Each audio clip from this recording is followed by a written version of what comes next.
Nalungkot ang avid viewers ng Batang Quiapo nang patayin na ang karakter ni Camille na ginagampanan ni Yukii Takahashi, ang buntis na partner ni David na ginagampanan naman ni McCoy De Leon. Maraming salamat, Yukii Takahashi, sa pagiging bahagi ng Batang Quiapo.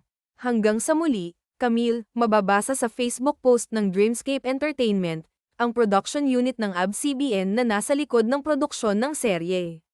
Sa kwento, tinuluyan na ni David si Camille nang saktan niya ito matapos tangkaing pigilan ang kasal nila ni Catherine, na ginagampanan naman ni Ara Davao, na anak ng veteranong aktor at direktor na si Ricky Davao.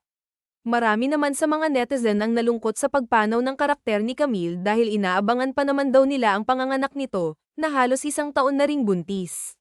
Namatay na't lahat, hindi man lang nanganak. Kakainis naman. Hindi nabigyan ng katarungan ang karakter ni Camille. 1 taon namin hinintay namin ang panganganak ni Camille tapos papatayin lang. Tagal man inantay panganagnak niya tas nun din pla mawawala na sa Batang Quiapo, iba ka TLGA David tumira.